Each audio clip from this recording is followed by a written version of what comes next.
Welcome back to our channel. कैसे हैं आप लोग? उम्मीद करती हूँ कि आप जहाँ भी होंगे खुश होंगे। सो आज इट्स अ ट्यूसडे टुडे। सो सानवी अभी तक सो गई है। मैंने नहा कर भगवान की पूजा की है and my home is bit mess. तो लेट्स सी, अब सानवी का उठने का टाइम वैसे हो गया, so not let's make noise और जितना हो सकता है उतना क्लियर अप करने की कोशिश कर रही हूँ। So hello and stay tuned.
इसे सुला देती हूँ थोड़ी देर के लिए, तो फर्स्ट टाइम इसका हो जाएगा मोस्टली 11:30-12 तक वो फर्स्ट नैप ले ही लेती है.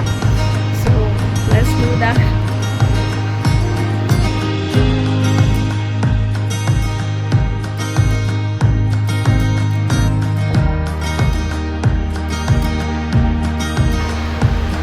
Take 2 guys. क्लीन करते करते ना बहुत मिस हो जाता, तो मैंने सोचा कि ना कपड़े भी बहुत गीले हो चुके थे, तो मैंने सोचा कि चेंज कर. So this is what I. So यही स्टेज है जहाँ पर ना उसका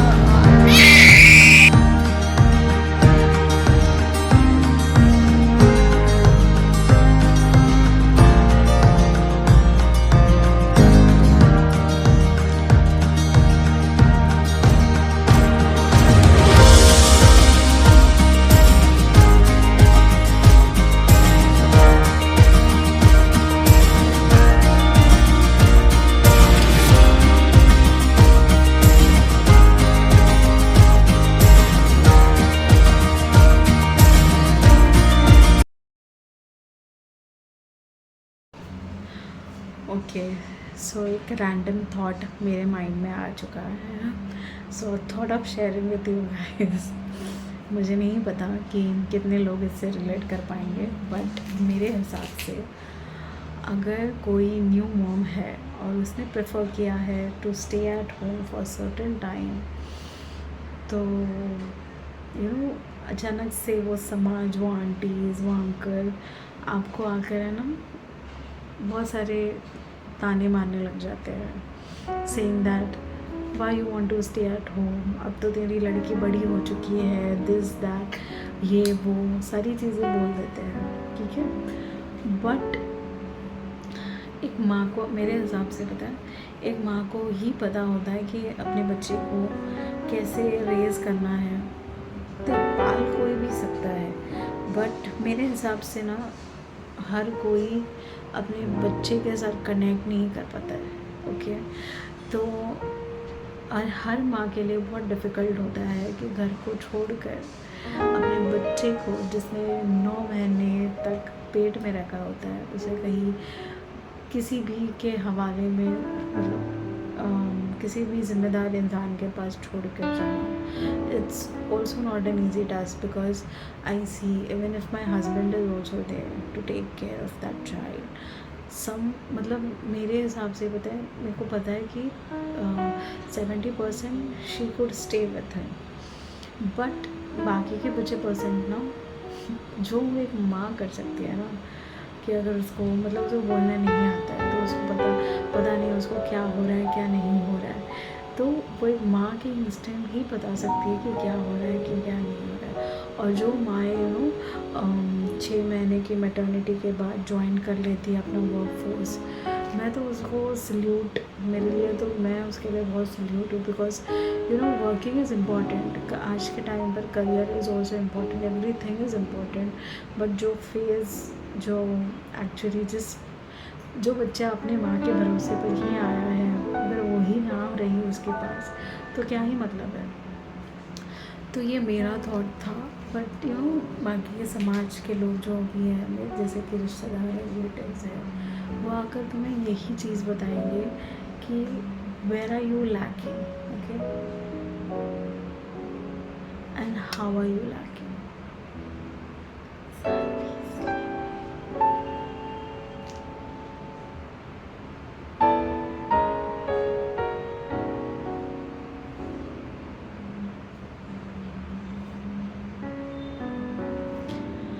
बट मेरे लिए हमेशा मेरी बच्ची प्रायोरिटी है और रहेगी. तो अभी फ़िलहाल के लिए मैं वर्किंग नहीं हूँ. इसका मतलब ये नहीं कि आगे जाकर I won't prefer working, right, I won't prefer working, I would, but अब मुझे ना थोड़ा सेटल होने के लिए, मुझे एक प्रॉपर इस्टेब्लिश सेटअप करने के लिए ना मुझे बहुत टाइम लगेगा, और मुझे वो टाइम देना हर एक की ज़िम्मेदारी बनती है. और दूसरी बात और दूसरी बात, वो सबसे वर्स्ट बात है कि हर कोई न्यू मॉम को ये एक्सपेक्ट किया जाता है कि भाई वो पहले जैसी दिखती थी वैसी वो बाउंस बैक होनी चाहिए. कुछ मेहनत बाद भी कोई लोग तो इतने ट्रोल करते हैं कि भाई कुछ दिनों के बाद दे एक्सपेक्ट कि नहीं अब तो बॉडी ऐसी होनी चाहिए, अब तो ये करना चाहिए, अब तो वो करना चाहिए। फॉर मी मेरी प्रेगनेंसी में सी सेक्शन था मेरा डिलीवरी में जब हुई थी। एंड आई स्टिल रिमेंबर मुझे मिल्क सप्लाई कम था and for that purpose reason ना मुझे सानवी के लिए टॉप अप मतलब फॉर्मूला मिल्क उसे प्रोवाइड करना ही पड़ा because it was very less. मुझे नहीं पता वो सी सेक्शन के क्यों इतना कम हो गया। That is all natural thing right, ये मेरे हाथ में नहीं था। But over and about that जिनको जब मेरी मम्मी ने अप्रोच किया कि क्या कर सकते हैं रेगुलेट करने के लिए, मिल्क के लिए, मिल्क सप्लाई के लिए, ये के लिए, वो के लिए, तो हर कोई इंसान जिन्होंने मुझे हालचाल पूछने के लिए फ़ोन किया और मेरे बच्ची को देखकर बोलते थे हाँ इसका तो दूध नहीं होता होगा ना, इस वजह से इसके तो इसका तो दूध नहीं बनता होगा ना, इस वजह से ये पतली है, तो इसको ऊपर का दूध चालू किया है तो इसके वजह से और पतली है। तो ये अभी तक भी जब वो 1 साल की होने के लिए आई है तो हर मेरे इन लॉज आकर यही बोलेंगे कि अरे यार ये इसको खाना नहीं खिलाती है क्या, इसको ये नहीं देती है क्या, उसको वो नहीं देती है क्या। पर मुझे पता है कि मैं उसके लिए सारी चीज़ें करती हूँ जो एक माँ को करनी चाहिए। और by grace of God she is fit and fine everything. तो मुझे सिर्फ ये कहना है टू ऑल न्यू बॉर्न्स, हर कोई जज करेगा, हर कोई यू बी यू, तुम्हें पता है you are the best for your kid.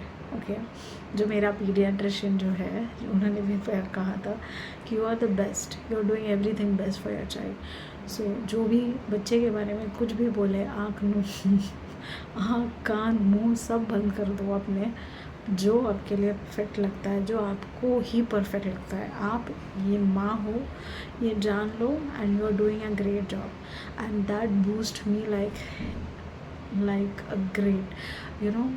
अच्छे पीडियाट्रिशियन को दिखाना बहुत इम्पॉर्टेंट होता है बिकॉज सानवी के वैक्सीन मैंने गवर्नमेंट से नहीं ले रही हूँ, मैं प्राइवेट से ले रही हूँ जो कि पेनलेस है। और वहाँ का पीडियाट्रिशियन जो भी है वो डॉक्टर मुझे काफ़ी अच्छे से चार्ट देना, फूड चार्ट देना, उस हिसाब से बताना कि क्या सॉलिड चालू करना है, कब करना है, कैसे करना है, फॉर्मूला मिल्क में स्टेज 2 कैसे चालू किया, कैसे नहीं, सारी चीज़ें ना बहुत अच्छे से एक्सप्लेन करते थे। तो मेरे लिए ना मतलब आज की जनरेशन के मॉम के हिसाब से मैं बोलूँ, पुराने ज़माने में ना पुरानी चीज़ें जो अपनी माएँ बोलती हैं वो सारी चीज़ें तभी तक ठीक लगती है जब तक आपके बच्चे को कुछ नहीं होता है। बट ट्रस्ट मी, जब मेरी सानवी आई थिंक 2-3 हफ्ते की थी एंड उसको ना वो दूधी रहते हैं ना वो देना चालू किया था एंड आई स्टिल रिमेंबर पूरे बॉडी फेस पर सब जगह दाने निकले थे, लाइक घमोरिया जैसी होती थी ना वैसा पूरा फेस एंड हाथ और ये सारी चीज़ें, और कफ हो गया था उसके। तो भले उसकी वैक्सीन था और वैक्सीन का डेट था तो हम लोग उसे लेकर चले गए थे और बताया उस पूरे डॉक्टर को कि ऐसा ऐसा सिनेरियो है। तो डॉक्टर ने तुरंत कहा नो दूरी, शी हैव, इसको थोड़ा सा भी आवाज़ उठ जाएगा ना तो ये उठ जाती है तुरंत। तो मेरे लिए रिकॉर्डिंग करना सबसे भयंकर ही बात हो गई आजकल।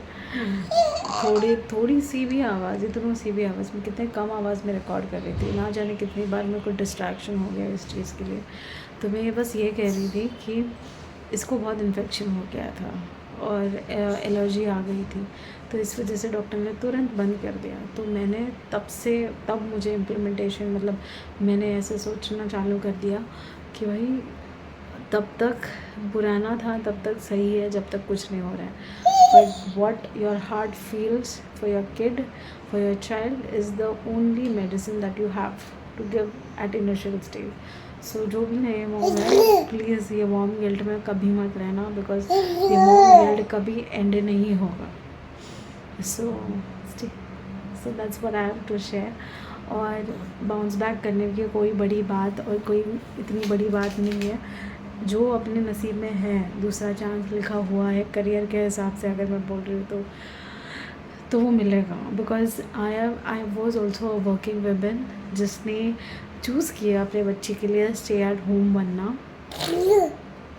तो पीपल, समाज को हमेशा लगेगा कि तुम पीछे हो, बट ऐसा नहीं है. कोई पीछे नहीं होता, सबका वक्त होता है और वक्त ही सबको सब बढ़ाता है. सो बी देयर, स्टे पॉजिटिव, अपने बच्चों को नर्चर करो. बिकॉज यू नो व्हाट, ये 4 साल 5 साल तक आपको ही मेमोरीज़ उसकी याद रहेगी, इसको तो आप उसकी मेमोरीज़ नहीं याद रहेगी. और यही चीज़ मैं उसको कंट्रीब्यूट करने के लिए ये सारे वीडियोस इसके लिए प्रिपेयर कर रही हूँ, कि ताकि वो जाने कि उसकी मॉम उसके साथ थी हमेशा और आगे भी रहेगी. सो इन फ्यूचर भी कभी वो जब बड़ी हो जाएगी और उसे देखना होगा उसका बचपना, तो ये ज़रूर ये वीडियोस ज़रूर वो देख सकती है. और उसके लिए उसको भी उसकी मेमोरीज़ बहुत रिफ़्रेशिंग हो जाएगी. और इसी की वजह से मैंने सोचा कि नहीं, I have to, and here I am. So stay tune and see you in another video. Till then, bye.